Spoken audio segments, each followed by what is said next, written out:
안녕하세요. 사는 게 뭔데요? 진행자 이동준입니다. 오늘은 조금 무겁지만 꼭 필요한 주제를 이야기하려 합니다. 제목은 내가 나이 들어서도 자녀가 보고 싶어 하는 부모가 되는 법입니다. 오늘은 꼭 필요한 이야기를 준비했습니다. 화면을 2번 눌러주시면 이야기 시작됩니다. 지난주 아파트 엘리베이터에서 장바구니를 들고 계신 80대 할머니를 만났습니다. 제가 도와드리자 할머니가 제 손을 꼭 잡으며 말씀하셨죠. 아들이 미국에 있어서 1년에 한 번 올까 말까 해요. 딸은 서울에 사는데도 한 달에 한 번도 못 봐요. 아들이 미국에 있어서 1년에 한 번 올까 말까 해요. 딸은 서울에 사는데도 한 달에 한 번도 못 봐요. 그 말을 듣는 순간 마음이 먹먹해졌습니다. 그리고 문득 20년 후 제 모습이 떠올랐습니다. 그때 내 자녀는 나를 보고 싶어 할까 아니면 의무감으로 찾아올까? 20년 후 내 자녀는 나를 보고 싶어 할까? 아니면 의무감으로 찾아올까?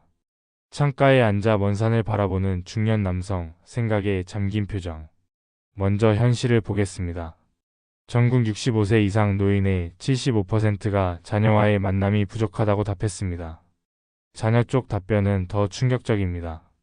부모님을 만나는 게 부담스럽다 42%, 스트레스 받는다 38%, 의무감으로 간다 29%, 노인 75% 자녀와 만남 부족.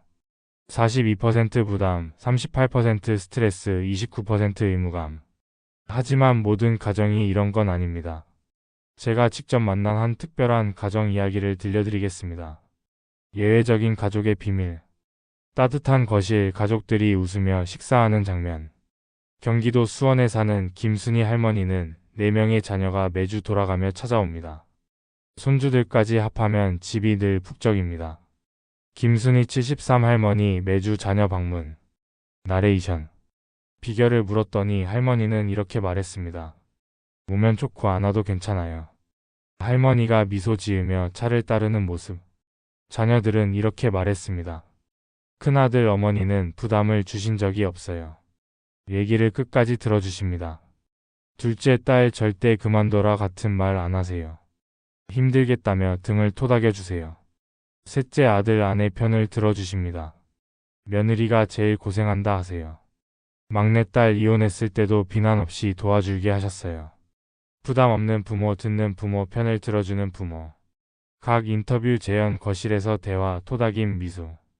여러분 이게 바로 비밀입니다. 자녀에게 안전한 사람이 되는 것. 가면 마음이 편해지는 사람, 힘들 때 찾게 되는 사람. 그래서 자녀들이 힘들수록 더 오고 싶어하는 부모가 되는 것입니다. 자녀에게 안전한 사람이 되라. 이번에는 정반대의 사례를 보겠습니다. 부산에 사는 박영수 아버지. 3명의 자녀가 있지만 명절에도 다 모이지 않고 전화도 한 달에 한 번 올까 말까입니다. 부산 박영수 69 아버지 명절에도 가족이 모이지 않는다. 빈 식탁 위에 놓인 한 그릇에 국 창밖을 바라보는 노인. 첫 만남에서부터 분위기가 무거웠습니다. 요즘 젊은 것들은 부모도 안 챙긴다. 내가 젊었을 땐 안 그랬다. 20분 동안 이런 이야기가 이어졌습니다. 저도 숨이 막히더군요. 요즘 젊은 것들은 부모도 안 챙긴다. 고개를 절레절레 흔드는 노인 인터뷰 조명. 자녀들에게도 물어봤습니다. 큰아들 박민수 씨 아버지랑 통화하면 스트레스입니다. 늘 비판부터 하세요. 둘째 딸 박미경 씨 남편이 기가 죽어요. 다음엔 너 혼자 가라고 할 정도예요. 막내 박성호 씨 만나면 2시간 설교가 이어집니다. 비판과 설교 자녀를 멀어지게 한다. 전화통화 후 한숨 쉬는 중년 남성, 부부가 소파에 앉아 대화하는 장면. 여러분, 영수 아버지도 자식들을 사랑합니다. 하지만 사랑을 표현하는 방식이 자녀들에게는 부담이 되고 있는 겁니다. 사랑도 방식이 잘못되면 상처가 된다. 노인이 외로이 창밖을 바라보는 뒷모습 흐린 날씨. 나레이션. 이 문제를 더 깊이 이해하기 위해 가족상담 전문가 정미숙 박사를 모셨습니다. 가족상담 전문가 정미숙 박사 인터뷰. 진행자 선생님, 왜 이런 차이가 생기는 걸까요? 정미숙 박사 중요한 건 내가 어떤 부모냐가 아니라 자녀에게 어떤 존재냐입니다. 부모는 희생했다고 생각하지만 자녀는 불편함을 느끼는 경우가 많습니다. 부모가 어떤 존재냐가 중요하다. 정미숙 박사. 진행자, 그럼 사랑받는 부모는 어떤 특징이 있나요?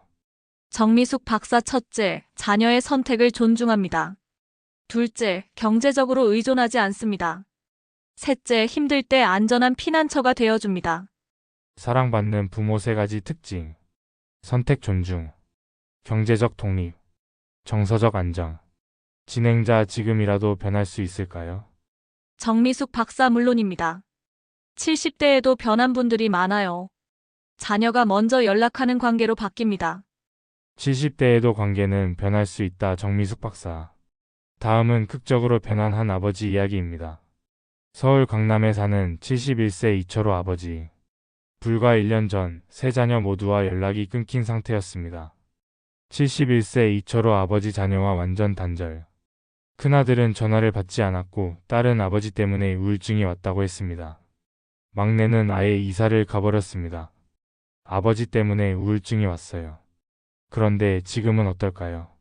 매주 자녀들이 찾아오고 손주들이 먼저 할아버지 댁에 가자고 합니다. 180도 달라진 가족 관계. 손주들이 웃으며 노인의 집으로 뛰어가는 장면. 비결은 단 하나, 내가 먼저 변한 것입니다. 철호 아버지는 이렇게 말했습니다. 바뀌려고 노력했습니다. 내가 먼저 변하려고 노력했다. 노인이 창가에서 다짐하듯 창밖을 바라보는 장면. 실천 방법 10가지 확장.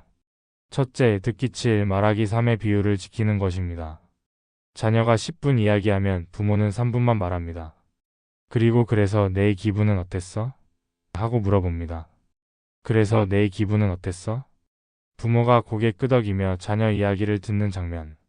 둘째, 조언과 간섭을 구분하는 겁니다. 조언은 이런 방법도 있더라이고, 간섭은 너는 반드시 이렇게 해야 한다입니다. 조언 vs 간섭. 조언 이런 방법도 있더라. 간섭 너는 반드시 이렇게 해야 한다. 셋째, 자녀의 배우자를 절대 비판하지 마세요. 비판 대신 고마워한다는 말을 자주 하세요. 며느리 사위가 편해야 자녀도 편합니다. 배우자 비판 금지, 고마움 표현. 사위와 장인이 웃으며 악수하는 장면, 며느리와 시어머니가 웃으며 차 마시는 장면. 넷째, 경제적으로 독립하세요. 자녀에게 생활비를 의존하면 관계가 틀어집니다. 여유가 있을 때는 오히려 자녀를 도와주세요. 경제적 독립, 관계의 독립. 노인이 직접 장을 보고 결제하는 장면, 재택근무하는 모습. 다섯째, 건강은 스스로 챙기세요. 아프다는 말을 관심을 끌기 위해 사용하지 마세요. 규칙적인 운동과 정기검진은 필수입니다. 건강은 스스로 지키기. 공원에서 걷기 운동하는 노인, 병원 정기검진 장면. 여섯째, 손주에게 재미있는 할머니 할아버지가 되세요. 잔소리보다 놀이, 학습보다 웃음을 주세요. 손주와 웃으며 놀기. 손주와 보드게임, 간식 만드는 장면. 일곱째, 옛날엔이라는 말을 금지어로 하세요. 시대는 변했고 지금 세대의 방식을 배우려 노력해야 합니다. 옛날엔 금지. 노인이 스마트폰을 배우는 장면, 손주에게 앱 설명 듣는 장면. 여덟째, 자녀의 성공을 자랑하지 마세요. 자랑은 자녀에게 부담이 됩니다. 성공 자랑은 부담이 된다. 아홉째, 혼자 즐길 취미를 만드세요. 자녀에게만 기대면 외로움이 더 커집니다. 취미 혼자서도 행복해지는 방법. 그림 그리는 노인, 악기 연주, 동호회 모임. 열째, 고맙다는 말을 자주 하세요. 내 덕분에 행복하다, 와줘서 고맙다는 말은 관계를 따뜻하게 만듭니다. 고맙다는 말, 관계를 살린다. 마지막으로 통영에 사는 76세 황금순 할머니 이야기를 전해드립니다. 불과 5년 전만 해도 금순 할머니는 자녀들이 피하는 잔소리 할머니였습니다. 76세 황금순 할머니, 자녀들이 피했던 시절. 명절날 한 명씩만 방문하는 집, 할머니 혼자 음식을 차리는 장면. 명절에도 세 자녀가 번갈아가며 한 명씩만 오곤 했습니다. 그러던 어느 날 큰아들이 솔직한 말을 꺼냈습니다. 어머니 만나면 이 시간 잔소리를 들어야 해서 솔직히 힘들어요. 이 시간 잔소리를 들어야 해서 힘들어요. 거실에서 대화하는 장면, 할머니가 놀란 표정. 그날 밤 금순 할머니는 잠을 이루지 못했습니다. 내가 자식들에게 이런 존재였구나. 창가에서 생각에 잠긴 할머니, 시계가 늦은 시간을 가리키는 장면. 그리고 다음 날부터 변하기 시작했습니다. 첫 번째, 말을 줄였습니다. 자녀가 오면 질문만 하고 경청했습니다. 두 번째, 새로운 취미를 찾았습니다. 스마트폰으로 유튜브 요리를 배우고 경로당에서 친구들과 어울렸습니다. 세 번째, 손주들과 친해지기 위해 함께 놀았습니다. 게임을 하고 간식을 만들어주며 잔소리를 멈췄습니다. 말 줄이기, 취미 만들기, 손주와 놀기. 스마트폰 배우는 장면, 경로당에서 웃으며 대화, 손주와 보드게임. 6개월 뒤 가족의 반응은 달라졌습니다. 큰아들 어머니랑 있으면 이제 편합니다. 둘째 딸 엄마가 젊어진 것 같아요. 막내 아들 애들이 할머니 집 가는 걸 좋아해요. 가족이 먼저 찾는 할머니로 변화. 손주들이 뛰어와 할머니를 안는 장면, 모두 웃으며 식사. 지금은 매주 자녀가 돌아가며 방문합니다. 손주들은 방학 때마다 할머니 댁에서 지내고 싶어 합니다. 금순 할머니는 말합니다. 와주면 고맙고 안 와도 괜찮아요. 제 인생이 자식들에게만 달려있지 않아요. 햇살 가득한 마당에서 차를 마시는 할머니. 여러분, 오늘 이야기를 통해 분명히 느끼셨을 겁니다. 사랑받는 부모와 외로운 부모의 차이는 나이도 돈도 아닙니다. 지금 이 순간 내가 어떤 부모인가에 달려 있습니다.